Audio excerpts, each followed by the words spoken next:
The wedding coordinator's perfume, something floral and expensive, suddenly smelled wrong as Candace's voice cut through the chapel like broken glass. My fingers went numb around Daniel's hand. The pastor's mouth hung open mid-sentence, frozen on the word peace.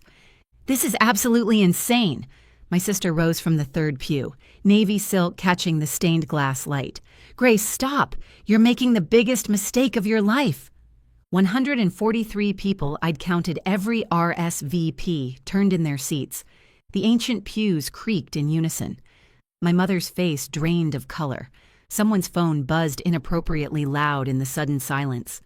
Candace's heels clicked against stone as she stepped into the aisle. "You're marrying a waiter. A waiter, Grace. Have you completely lost your mind?" My throat tightened, but not with shame. With something else entirely. Because standing beside me, wearing a perfectly tailored suit and that patient smile I'd fallen in love with, was Daniel Rivera, heir to one of the largest restaurant empires on the East Coast.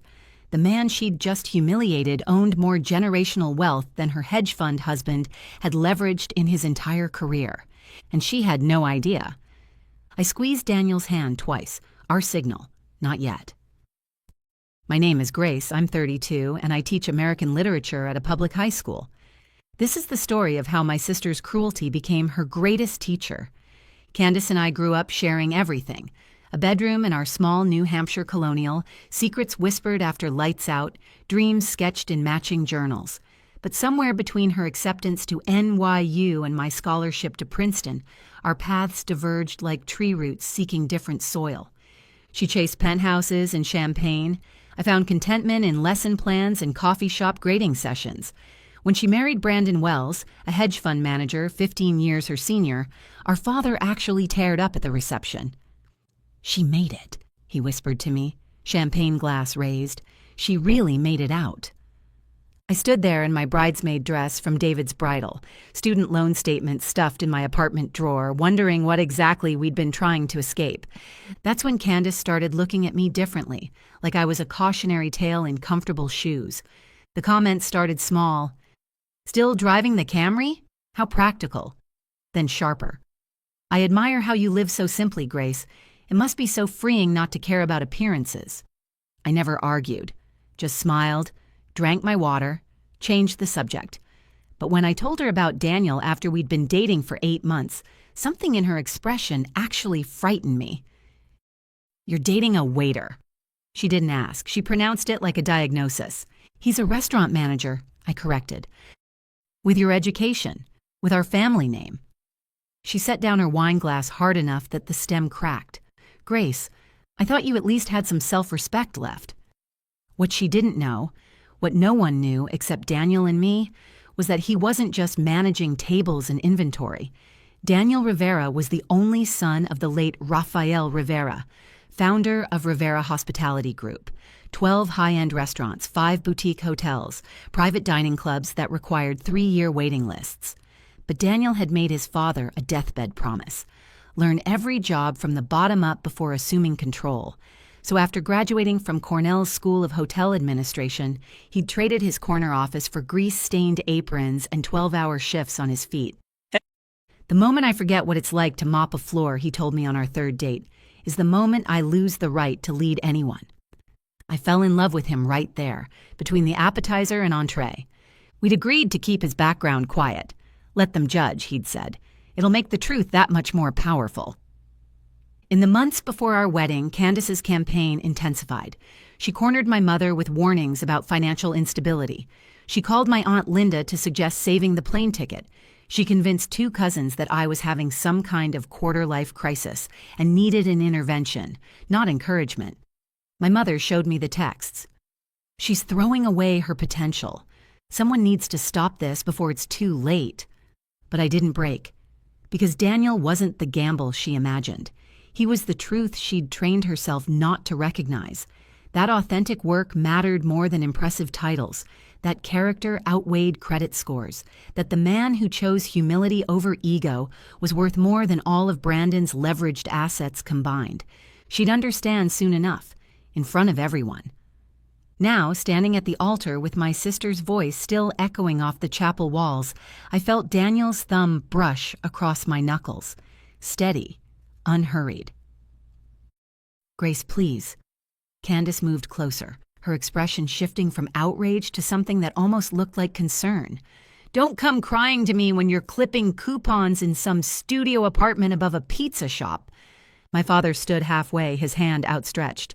"Candace, that's enough." "No, Dad, someone has to say it." She turned to address the entire congregation now, arms spread wide. "This is what happens when we let sentiment override sense, when we pretend love conquers all. It doesn't. Bills conquer all. Reality conquers all." The pastor cleared his throat. "Perhaps we should." "I'm leaving," Candace announced. "I can't watch this." She spun on her heel, navy silk swirling like a cape, and marched down the aisle. The chapel doors groaned shut behind her with Gothic finality. Silence pressed against my eardrums, then my grandmother's voice, clear as a bell. "Well, thank God that's over. Continue, Pastor." Nervous laughter rippled through the pews. The tension cracked. Daniel turned to me fully, his eyes shining with that particular mischief I'd learned to recognize. "Still want to marry me?" he whispered. "More than ever," I whispered back. The rest of the ceremony unfolded like something sacred. Our vows felt deeper without her presence poisoning the air. When the pastor pronounced us husband and wife, the applause thundered off the vaulted ceiling. Daniel kissed me softly, then grinned against my lips. "Ready for Act 2? Outside, October sunlight painted everything gold. Guests threw dried lavender as we walked through them toward the vintage Rolls-Royce idling at the curb. The leather interior smelled rich and worn, the engine purring like a satisfied cat. "Nice rental," I teased, as Daniel helped me arrange my dress. "Actually, it's from my personal collection." He caught my eye in the rearview mirror. "One of 3. I laughed, resting my head on his shoulder as the Vermont countryside blurred past, trees aflame with autumn, mountains standing witness. "You think she'll come to the reception?" "Oh, absolutely." Daniel's voice carried certainty. "Candace wouldn't miss a chance to judge our centerpieces and sniff at the dessert table. She probably thinks we're serving grocery store cake and boxed wine." I watched the landscape transform outside our window, expensive homes giving way to estates, then to something beyond even that. She has no idea what's waiting. Daniel kissed my temple. "She will in about 20 minutes. The Rivera Grand Reserve sat atop Harrington Bluff like a crown jewel, its limestone facade catching the late afternoon sun and throwing it back in gold.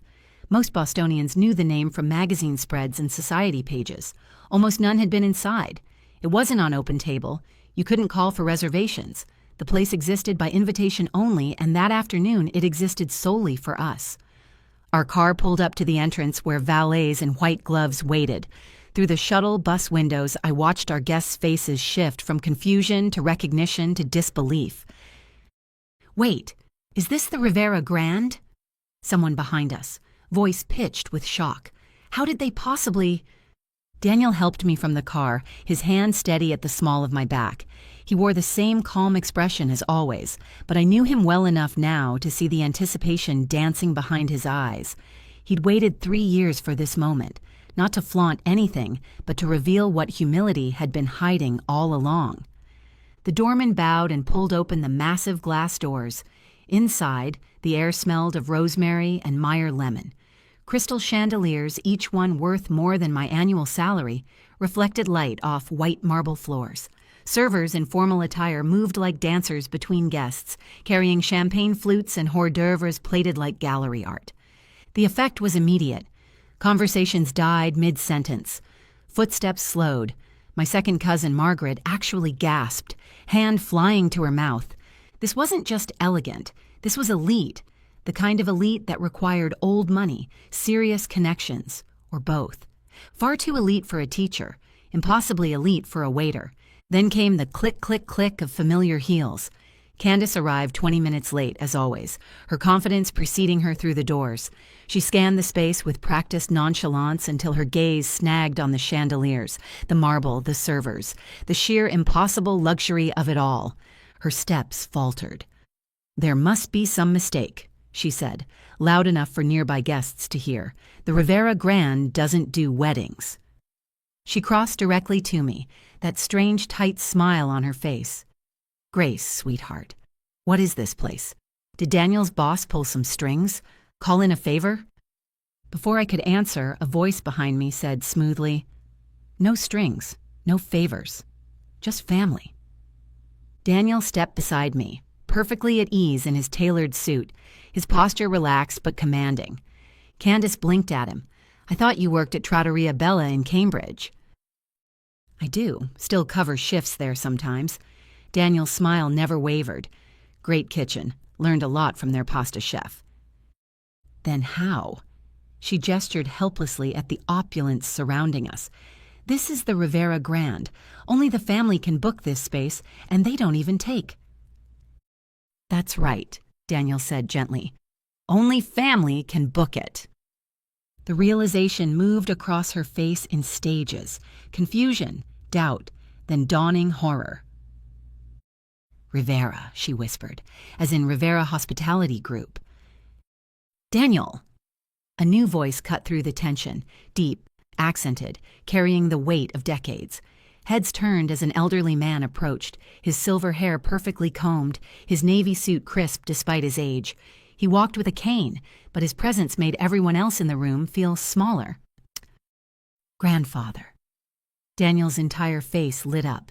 They embraced, the old man gripping his grandson's shoulders with obvious affection. Alfonso Rivera turned to me next, taking my hand and kissing it with old-world courtesy. "So this is the woman who convinced my stubborn grandson to stop hiding in kitchen corners. Grace, you're even more lovely than your photographs." Then he turned to Candace. His expression didn't harden exactly, but it cooled. "And you must be the sister. I heard you made quite a scene at the church." Candace's champagne flute slipped from her fingers. The crystal shattered against marble, but the sound seemed distant, muffled. No one moved to help. Every eye in the vicinity locked onto her face. "I didn't," her voice cracked.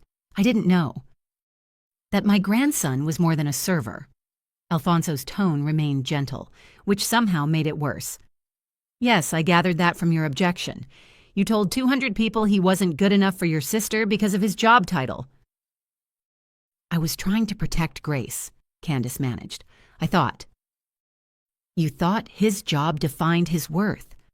Alfonso's eyes, still sharp at 83, held hers. "It's a common mistake, a shallow one, but common." The silence pressed against us like physical weight. Guests who'd witnessed Candace's chapel outburst now stood witness to this. The sister who'd mocked a waiter discovering she'd humiliated an heir. Then Daniel did something that made me fall in love with him all over again. He reached out his hand toward Candace. "Stay," he said quietly. "Enjoy the evening. There's enough room here for everyone, if they're willing to see people for who they are, not what they do for a living." Candace stared at his outstretched hand like it might burn her. Around us, I heard gasps, whispers, the rustle of expensive fabric as people leaned toward each other. "After everything I said," her voice barely functioned. "Especially because of it," Daniel said. "Grace taught me that grace isn't deserved, it's given." For a long moment, Candace didn't move. Then slowly she took his hand. Her mascara had started to run, I noticed, the first crack in her perfect facade. "I'd like that," she whispered, "if you'll have me." Alfonso cleared his throat, the sound of a man redirecting a room's energy with practiced ease. "Then perhaps we can move past the drama and let these two enjoy their first dance." As Daniel led me to the center of the floor, the orchestra, yes, we had a full orchestra, began to play. I glanced back once and caught Candace standing alone near a pillar, watching us with an expression I'd never seen on her face before. Not anger, not judgment, something softer, more lost. The reveal wasn't the punishment. The kindness after it, that was what would change everything. 10 months later, everything fell apart, not for us, for Candace. It started with Candace's panicked phone call at 6 a.m. She just heard from Brandon's lawyer. Federal agents were already at their Beacon Hill brownstone with boxes and warrants. Within hours, news vans lined their street. Insider trading, securities fraud. Evidence that Brandon had been running a scheme for 6 years, trading on confidential information, falsifying documents, involving clients who'd trusted him with their retirement funds. The house went into foreclosure. The cars were seized. Candace's credit card stopped working mid-transaction at Whole Foods. She called me from the parking lot, voice shaking. "They took everything, Grace. Everything." Brandon was arrested that same week. The trial moved quickly. The evidence was overwhelming. 6 months later, he was convicted on 14 counts and sentenced to 12 years in federal prison. Candace filed for divorce the day after his sentencing, and it was finalized within 3 months. 3 days after Brandon's arrest, that Thursday night, she showed up at our brownstone in the Back Bay drenched in rain and designer silk, mascara tracking down her face. We'd kept our place modest despite Daniel's wealth, his choice, one I'd agreed with completely. We didn't need marble countertops to be happy. "Brandon's lawyers say I'm not implicated," Candace said from our couch, hands wrapped around tea she wasn't drinking. "But everything we owned is evidence or collateral. The apartment above the gallery, my car, the timeshare in Aruba." She laughed, the sound cracking. "I don't even know how to start over. I've never had to." Daniel set his laptop aside and leaned forward.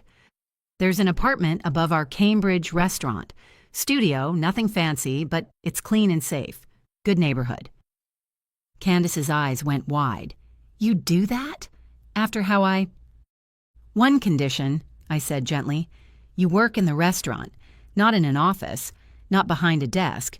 You start where Daniel started. Dish pit, prep station, tables, closing shifts, all of it." The silence stretched long enough that I heard our kitchen faucet dripping. "You want me to be a waitress," Candace said flatly. "I want you to learn what real work feels like," Daniel corrected. "What it means to earn respect instead of buying it. What your sister has known her entire life, that your value isn't in your address or your husband's portfolio." Candace stared at us both. "This is punishment." "No." I moved to sit beside her. "This is an opportunity, the kind you never gave anyone else, including yourself." She was silent for so long I thought she'd refuse. Then, "Okay." Barely a whisper. "I'll do it, but I don't know how to be good at anything real." "You'll learn," Daniel said, standing.